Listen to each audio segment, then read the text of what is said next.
ahora, para que entremos en materia, yo voy a dejar con ustedes a nuestro colega y miembro del comité de programa, Alonso Castro Matei. Él es director del Centro de Informática de la Universidad de Costa Rica, en Costa Rica, quien nos va a dar la bienvenida a las dos primeras sesiones. Un buen día para todos. Buen día, ¿cómo están? ¿Costó levantarse hoy? No, todavía estamos a medio público, pero bueno, muy bien. Nada más recordarle a quienes acaban de ingresar que las dos conferencias que siguen son en inglés, así que si necesitan equipo de traducción, en la parte de atrás, afuera hay. Bueno, empezamos hoy con un gran expositor, Ghadbane. Jim es el presidente y director ejecutivo de la red canadiense académica CANARIE, y tal y como lo acuerda su firma, de acuerdo con el gobierno de Canadá, es el encargado de lograr todos los objetivos que se proponen. Lo cual incluye la instalación de una red de ultra alta velocidad, que es digamos, utilizada por las comunidades de investigación, tanto en Canadá como en otros lugares. El desarrollo e implementación de las tecnologías de primera generación ha ayudado a las empresas canadienses y a las instituciones de educación superior a avanzar los esfuerzos en innovación y comercialización. Jim se unió en el 2010 como director de TIC, en mayo de 2010, y además es un líder experimentado en el tema de tecnologías de la información y comunicaciones. Ha ocupado diversos puestos en empresas privadas también, cargos ejecutivos como gerente general, por ejemplo, y de tecnología, en compañías líderes como Ceiba Corporation, Alcatel Corporation y Newbridge Networks. Así que tenemos un gran ponente, estamos muy contentos de que esté hoy acá.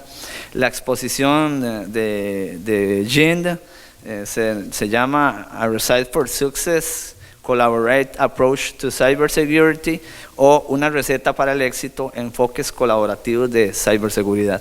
Así que sin más preámbulo, Jim, come on. Thank you, gracias. I don't think this is on. Is this on? It's on yet? Yes, yes, okay, excellent. Thank you for that. Yes, buenos días a todos. Bonjour à tous. Sabah al-khair. Thank you for having me here. I don't know that there's been a presence from CANARIE presenting at this conference before, so I'm really excited that I was asked to come, and I'm very pleased to be here. And hopefully through the presentation you'll kind of understand what our motivation is in CANARIE, and why conferences like this are very critical to our collective evolution. I can get quite excited and animated. I will try not to speak too quickly, so those of you who have opted not to go for the translation, hopefully I won't lose you along the way. This presentation will give you a bit of background about Canada, what happens in Canada, how we're structured in Canada, and then how we take that structure and apply it to this wonderful challenge we all have, everyone in this room, global, and everyone else around the globe, on this thing called cybersecurity. So hopefully this will be kind of thought-provoking for you. It'll explain a lot about how we've managed to make things work in Canada, and what you could probably learn from that or take away from it. So first thing I'm going to give you is what's CANARIE's vision. This is our vision. It's interesting, like normally when you see organizations put up a vision statement, it's about themselves, like we want to be the world's best, blah, blah, blah, blah, blah. Our vision is actually a shared vision that we want to share with everybody. What we're looking for is a world where you can do research, you can collaborate, you can innovate no matter where you are when it's happening. So you picture a time in the future where you have a thin client and you just have an idea and you just use it and magic happens, the data moves and your answer is there. And that's where we think we need to get to. There's a lot of interesting IT technology that is driving that vision, and we encourage you to think along those lines. Like how do we get to a world where this hyperconnectivity is actually enabling some really interesting things to support the challenge of mankind. Things like edge roam that we heard about yesterday are a key piece of the anytime, right? Connected all the time. A short history of CANARIE. It's incorporated in 1993. What happened in 1993 was a very interesting thing. Like happened around the world, universities were starting to band together to form regional networks. So within British Columbia, one of the provinces in Canada on the west coast, universities were getting together, building a regional network. Happened in Ontario. At the same time, south of our border, north of your border, north of the border here, there was the NSF net. And there was this natural draw for the Canadian regional networks just to connect down to NSF and then connect over to Ontario, so you could get from British Columbia to Ontario through the NSF net. Some people thought that would be crazy. We should have our own east-west network. And so they approached the federal government, and the federal government agreed to provide funding to CANARIE to build an east-west network to connect the regional networks. But because the federal government agency that funded it was also responsible for innovation, i.e. private sector, CANARIE was given a second role, and you'll see some of that in this presentation, to support the private sector in Canada and to support them in the development of technology. For example, some of the early projects that CANARIE funded supported the optical development at Nortel that many of us continue to use through Sienna, or RIM, currently known as BlackBerry. So CANARIE's had a long hand in supporting the ICT sector within Canada. Today, millions of Canadians use it. 1,200 SMEs have used what we call our DARE service. It's a private sector support tool that enables them to learn how to use cloud. So it's a free service. If you're a Canadian small, medium enterprise business, you can apply for the service. You get it the next day. No credit card required. You can leverage the CANARIE backbone. We also do software tools. I was describing this a bit earlier with Jeff in terms of some of the astronomy tools that are being used that CANARIE has developed. Moving lots of data, and like everybody, this is actually next week is our first week back from school. And when we started delivering edge roam, a shout out for edge roam, Klaus. I want to say 4 years ago, we got 1 million interinstitutional logins in 1 month. Last year, we had that in a day. First day back from school, 1 million edge roam logins. Not within the institution. These were people that were using, that we could see as a national operator. Anyway, continue. So we're going to focus a bit on Canada's NREN. The NREN is many people like to use the word CANARIE and Canada's NREN to be the same thing, but in reality, it's made up, as I said, of regional networks that you see here. So CANARIE's network is the backbone, and then within every province or territory, there are regional networks. Some fun facts about Canada. Population's about 35, 36 million people, around the same as California. Geographic, this chart doesn't do it justice. Canada is just over half the size of South America. All right? There are places in Canada, notably up in the north, where if you go and you ask what's the population density, you'll get an answer, 0.0 people per square kilometer. And then you get to Toronto, where it's quite dense. And so we have a very interesting challenge when we're trying to serve the Canadian higher ed community. And it's not, this is just, I'm pointing this out, not because it's unique to Canada, but it's a common challenge we face wherever we're trying to provide connectivity. I know in Brazil there's challenges of remote area where the population isn't as dense. It's a very common problem. And I'm going to just talk to you about how we've been addressing some of these challenges as we go.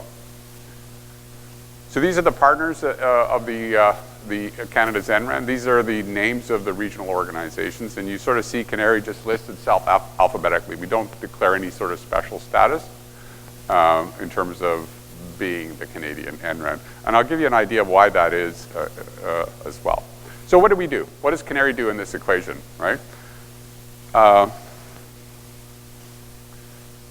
just pausing because I know it takes 7 seconds for you to read what's on the charts, and then I'll get your attention back. There's some studies on that because there's a lot of words on this one. The first thing we do is we have our own network, right? We run a network, and we're proud of the network. We have a Canadian network that has 200 gigabits across the core from one end of the country to the other. That's a pretty significant achievement. But the other thing that we do, and it parallels Red Clara and Géant and other organizations, we're the coordinator for the national network, right? So we have two roles. We run our network and we run the federation. And I'm going to give you like how that works. And then we have a number of other services as I sort of described, and number 6 kind of explains why I'm here. Right, because I was discussing this yesterday, like the flip side of being the national organization is the other side of that coin is you have to also be the international point of contact. And if you're not on the same coin, then there's somebody else. If someone else is the contact into Canada, then you're going to go find them and talk with them. All right. So everybody knows Jackie Chan. How does that even work?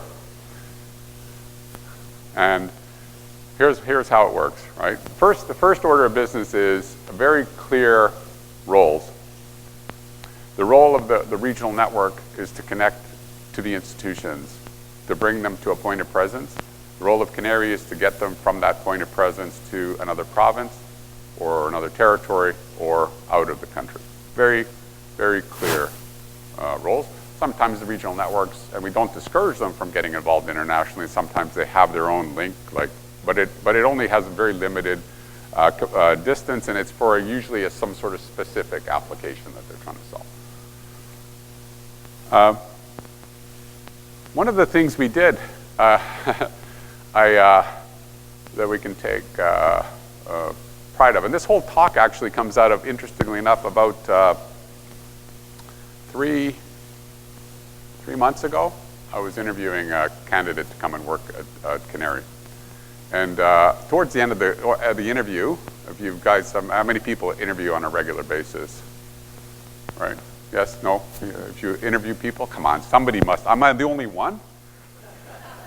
You guys fall asleep? Did you, like me, did you have too much alcohol last night? Paula bought me a couple of margaritas last night. One is too many. Uno es demasiado. Yeah, see? See, now I've lost. So what we did, remarkably, is she asks me this question. I'm back to what I was telling you. She asked me this question towards the end of the interview. You always ask them, like, do you have any questions for me? Why do you ask that question? First, it's a good question to ask, right? Because it explains to them, you get to hear from them what they're concerned about. So, because most of the time you're asking them questions about their skills and their capabilities, but when they finally ask you what is the key question so you get to understand a little bit how they're thinking, but then you also get an opportunity to influence their thinking, right? So if they're concerned about something, you can address the concern, especially if you want to hire them. So anyway, she asked me this question, which was the first time I was ever asked this question at an interview. As president, what are you most proud of? I couldn't answer that right away. I said, well, that's a good question. And ultimately, what I came up with was that I'm proud of being part of a national collaborative research and education system in Canada.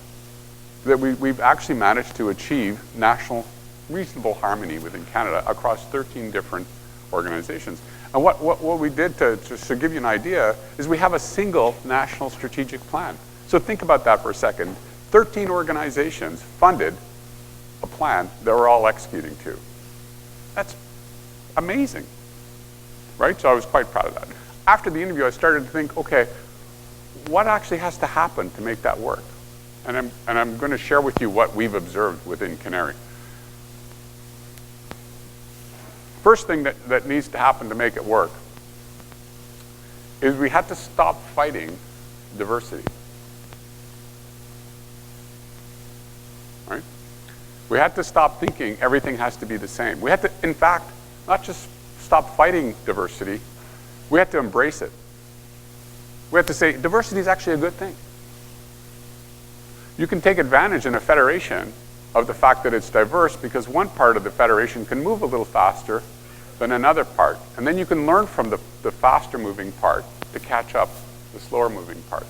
And if you don't think Canada is diverse, I mean, with its geography, come on up, right? There's people in Newfoundland that if they start speaking English, half the people around the world couldn't understand them, right? So it's a very, very diverse country. We're all very polite. We all say thank you and excuse me and I'm sorry for that. But it's a very diverse country, and they're not only diverse from the people perspective, they're also diverse in how they're funded. So their funders, their members all have different expectations, and so you can't fight this diversity. The second thing we had to agree on was to give everybody a voice, right? And when I say democracy, I don't mean voting. I mean people need to be able to say, that's not going to work in my area. And you have to respect that. And you can't fight this democracy, right? You have to embrace it. And the last one, and this was probably the most important one, but they all start with D, so they're easy to remember. Diversity, democracy, dependency. Dependency is a fascinating thing. Like, we live in a world where people assert that they're independent. And I would tell you that nobody in this world is independent. Unless you've taken yourself entirely off the grid and da-da-da-da-da. We are all dependent on each other in ways that we haven't even contemplated. Everybody in I'm dependent on everybody in Brazil. Everybody in Brazil. Do you want to know why? Because they either vote or they don't vote. And if they vote, and they vote somebody in that says, you know what, I don't believe in climate change, that affects the air that I breathe. Right? And yet I have no influence on that. So I have to find a way to overcome this dependency and work collaboratively to address the global challenges we have as a society, right? So the next time you try to assert any kind of independency, to have a glass of water. And think about all that has to happen to give you clean water. So we have to embrace dependency. So within Canada, we decided, you know what? CANARIE cannot do what it does without the regional networks. And the regional networks cannot do what they need to do without CANARIE. And so you can take the view when you're faced with a dependency, you have three choices. You can decide, like, I really want to be independent of this. And if you look and I'm from the private sector, and I'll give you a real concrete example from the private sector. Let's say you've designed a product, and inside that product there's a component, and that manufacturer decides to discontinue that component. Well, you used to be dependent on that person, now you have to become independent of that person, right? That's one example.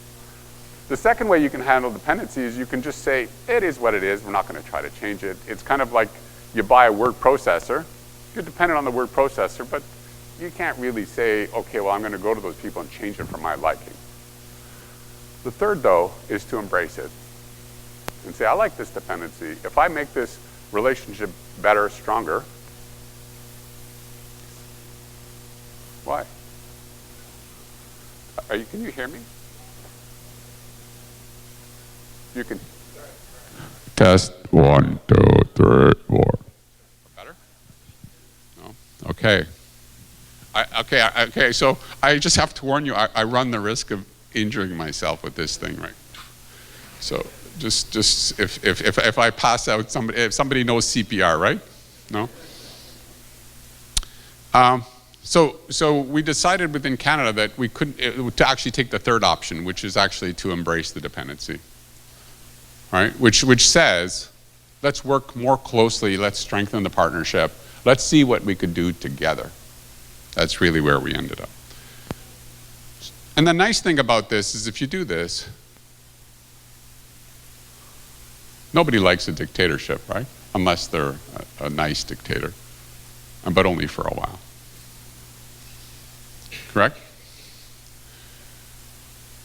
This has a parallel, and I was going to use the parallel for Red Clara, but the parallel here is the GRAN, right? This is a term that we use now to describe the collective thing we're all a member of.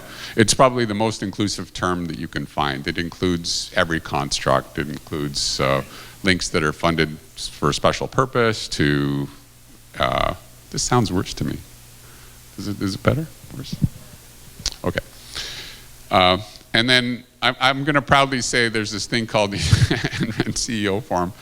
Some people in the room. Anybody doesn't like the NREN CEO Forum? Usually some hand goes up. You don't like it, class? Why not? It's not inclusive. What else don't you like about it? That's it? Because we're all pretty good looking. No, that's not enough? You're right. It's got some challenges, and we definitely need to continue to evolve it. But you know, if you think about the opportunity of having CEOs involved in the evolution of the GREN, you can start to do some really cool things, like continuing to advance the GREN itself, like EduRoam, like EduGame. So if you can get the CEO's attention on something, you can generally make stuff happen. But the idea here is that similar to the role that CANARIE has as a federation operator within Canada, we kind of miss that role in the GREN. There is no operator for the global R&E networks. We have to find other mechanisms of making it work. Anyway, enough about that. I'll stop there and take any questions on this particular part of it, because this is just the background in terms of how federations go. Any questions? No?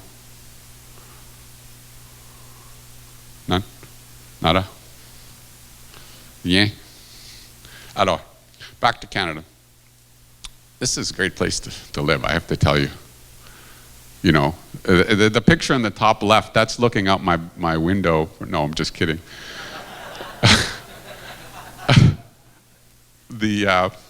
But actually that view from the Parliament building, that's the library at Parliament, that's pretty close to where our office is. We're about 2 blocks from there. It's a beautiful country. But I'll tell you a bit more about what we're doing because of this. So this is going to move into what we're doing in cybersecurity. So the thing about CANARIE, and I said this at the beginning in the introduction, we have a very unique position within Canada. We sit in the center there. We have strong relationships with the government. We have strong relationships with higher ed. We have strong relationships with the private sector. So why is that useful? Well, when you get into something like cybersecurity, that has got to be the ultimate team sport, right? Because the government policies have to support what you're trying to do. The private sector has to be able to deliver the products and services that we need. And R&E not only needs to be secured, but represents an opportunity for new, innovative things we could be doing in the cybersecurity space. And that leads us to kind of what we're doing here. We need here a fact for you. Within Canada, by 2021, there will be 8,000 open job positions in cybersecurity, just in Canada. That number, I think, is projected globally to be in the millions, open positions. We work in the higher ed community. We know a lot about cybersecurity. What's the opportunity for us to support the growth of that talent? One of the things we're considering at CANARIE is creating an intern program where we hire students, come in, they do cybersecurity on our network, and then they go find a job. They don't do it just at CANARIE, they do it at each of the regional networks. And we're not going to do this by ourselves, we're going to partner with people that already provide these education services. So address a real need in cybersecurity. Obviously the private sector also has talent needs, and so we're working with them to try to understand that and unlock funding that they might have. Because if you think about it from their perspective, when there's 8,000 job openings in Canada, that's clearly a seller's market. The candidate can demand a premium on the salary. And not only are they scarce, but they're expensive. So the private sector is interested in addressing the talent gap. Governments are trying to come up with reasonable policy frameworks, and we need to be able to help the government provide security without overstepping privacy. Would we all agree to that? We want to be secure, but we don't want, you know, somebody watching over everything we do. And then hopefully, we might be able to generate new products and services at the back end. So what is CANARIE doing? We're obviously improving what higher ed is doing. We're closing the talent gap. We're leveraging the academic talent to train more people, and we're supporting the innovation engine. I'll tell you how we're doing that. First thing we did. One of the first things we did was, well, back in 2014, one of the major research institutions in Canada was hacked, the National Research Council. And if you follow Canadian news, you would have seen it on the front pages of many things. It was this, even the Prime Minister, who is the moral equivalent of, he's the head of state, went out and accused some foreign countries for hacking Canada's research entity. Okay? And so we meet, a member from the government comes and meets with me, and she waves her finger like this at me, and she says, "You have to secure higher ed in this country." She does this. How many of you would laugh when somebody tells you that, right? I thought, oh my God, you don't understand higher ed. They can't even agree within the institution, let alone a national strategy, right? You know, the best, okay, this is being recorded, but it doesn't matter. The best description that we use sometimes within Canada for what a university is, it's an institutional where there's a multidisciplinary approach to things, sharing a common parking lot, right? So then you take that challenge and you say, we want to show that we can develop a national approach to cybersecurity. So we launched this thing called the Joint Security Project. It was a CANARIE-funded initiative to show that it's possible to get them to collaborate. So what we did was every institution was given an intrusion detection device, open source detection device called BRO. But we also paid them to share their data and visualize it. So we're starting to move the bar in terms of getting the institutions working together on cybersecurity. The next thing we did, this is a fun project. Everybody know what a SIEM is? No? Okay, all right, now I'm going to ask you, put up your hand if you don't know what a SIEM is. Oh, good, good, so you actually are awake now. It stands for Security Information Event Monitor. The people that know what a SIEM is, hopefully I got that right. And what this is now, it's a piece of technology where the cybersecurity approach is evolving from what's called signature-based, where you see patterns in the data, to now behavioral-based. I'll just give you a very concrete example. The last NREN CEO forum was held in Rio. So I show up in Rio, put my laptop in, I sign on to the server. The IT guy gets us an alert. Somebody is signing into Jim's account in Rio. That is unusual. Right? They haven't seen that behavior before. And so they ask, is Jim happen to be in Rio? Yeah. Does he happen to be staying at the Marriott? Because they could trace it down to the IP address. And so this is when you start to get into behavioral analysis. You can start to look for patterns. Now I will warn you that these things produce a lot of data.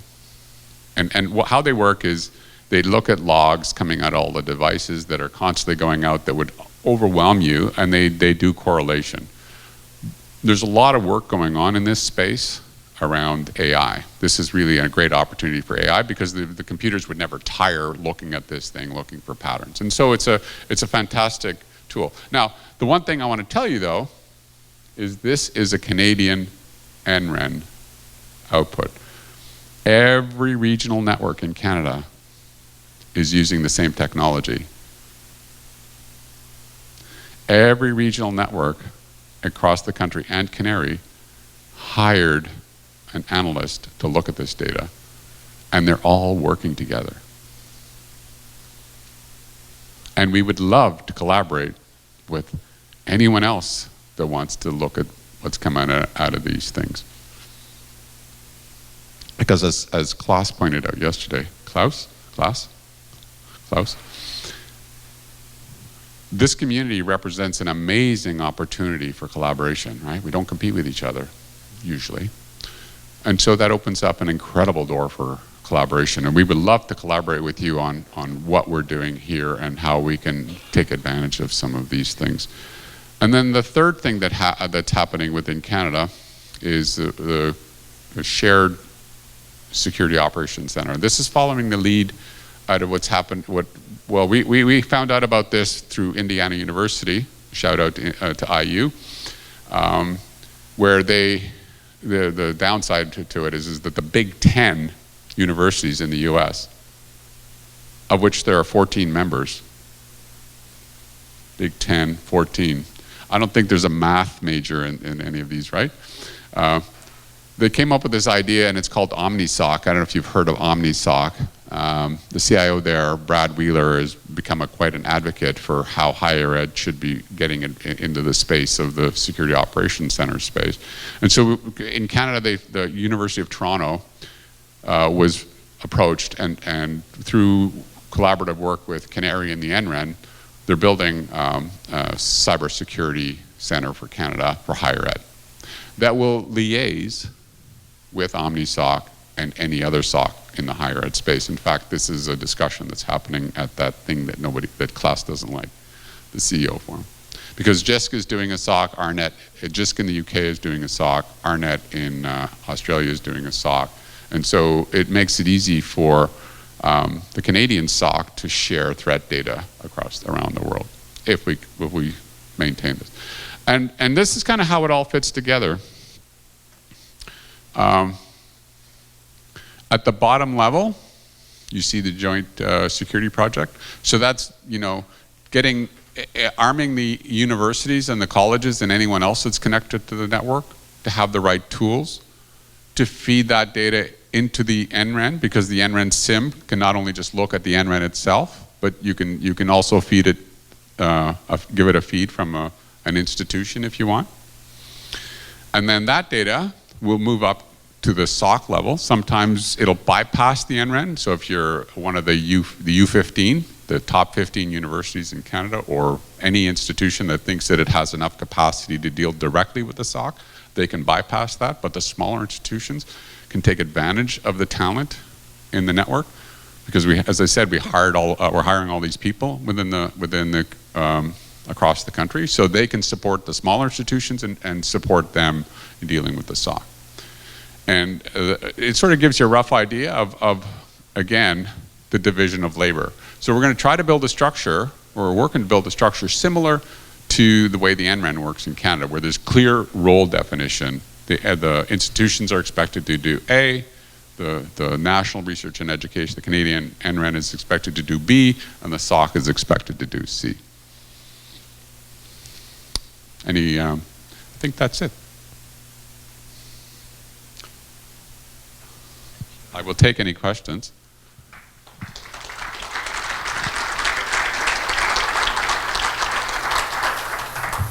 Thank you very much, Jim. Very interesting.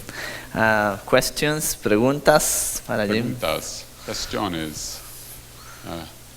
Question. Ed. Crawford. Mike.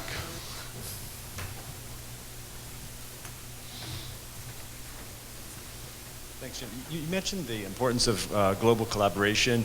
You talked a little bit about the CEO Forum, and you gave a lot of good examples of cybersecurity, the growing importance in Canada.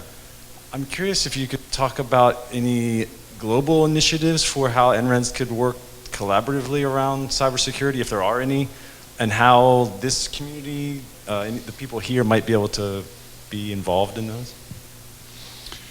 So that's a fantastic, it's sort of a loaded question, because the natural pathway, so everyone heard the question, right? So the question is what do we want to do globally in cybersecurity? The one word answer is collaborate. And for those of you who are not native English speakers, the word collaborate comes from the root co-labor. Right? So we should work on it together. It shouldn't be you take what Canada has done and exploit it. And so we have assigned people within CANARIE, and we're hoping that other NRENs, and it's not a limited function to the NREN CEO forum, but we've assigned people within CANARIE to liaise internationally to build those relationships so we can work together on these things. We're happy to share with you everything we're doing. And it's not just us. Like if you go down to IU, you'll find Brad Wheeler and his team will happily tell you everything they're doing in the SOC space. Because and you know, it would be a missed opportunity, a horrible outcome, honestly, a horrible outcome if this community did not step up and say, as a collective, we can do a better job at this than any other entity around the world, right? You think about the fact that you're all in here from all different countries, correct? And yet you're here to talk about a common thing. And cybersecurity represents the most amazing opportunities. So the CEO forum specifically, some of the things they're doing is we've collected many of our institutions, and I think this has gone open now, right? They've collected all the security experts in the NRENs, and they have meetings at TNC, a face-to-face meeting at TNC, but they have monthly calls. They've set an international standard for NRENs in terms of security. And some of them are, they have mock threat situations where, you know, just to show whether the system works, one day the security guy comes up and he says, Jim, like, what's your favorite color? Oh, geez, I thought it was at a Monty Python skit, right? And I said blue, no red.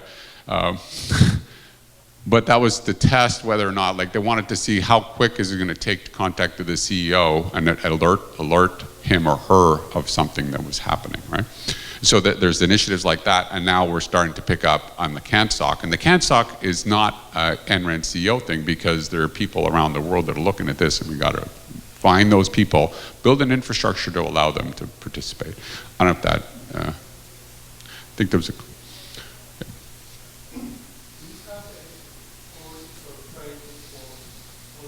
involved on this security thing for people who wants to collaborate with you with your project? So the question was, because I don't think you had the mic, do we have courses?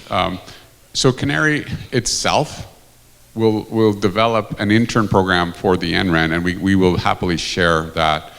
On top of that, though, we are working more with higher ed in terms of changing some of their course material and then saying to them, we can hire on a temporary basis interns. So one of the things we're looking at doing is formalizing a student program within CANARIE where we'll bring in people and train them like that. But the universities and the colleges are starting to develop courseware based on some of the discussions we're having with them. Like we don't want to become an education institution. We want to support them, and so. But we'll when those things are available, we will happily share them with anybody around the world.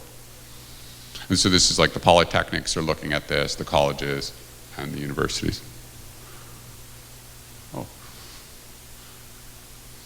I will tell you. Don't forget.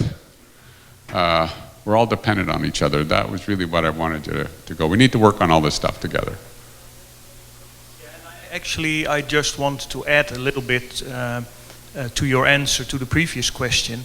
There is a well-developed network of emergency response teams that collaborate with each other, that share sensitive information with each other, called TFC CERT. In 2 weeks in Cyprus, the large part of our community security experts get together there to exchange experiences. Once a year they have a joint meeting with FIRST, which has a wider remit in security than just the RNE community. So a lot of these things are happening. We are, as GÉANT, we are also active in Central and East Asia, in getting CERT teams off the ground there to make them join this global collaboration. And I think this is also where you Latin American NRENs need to be involved in if you're not already. That's it? All right, well, thank you all. Remember, right, embrace. Anybody want to remember what the 3 Ds are? Somebody want to take a shot at it? Diversity, democracy, dependency, right? Okay. Because if we do that, we'll be able to better attack things like cybersecurity, because we'll be able to learn from one part of the globe what works, what doesn't work, and continue to evolve a lot faster than any other collective. Thank you very much, Jim. Un aplauso fuerte.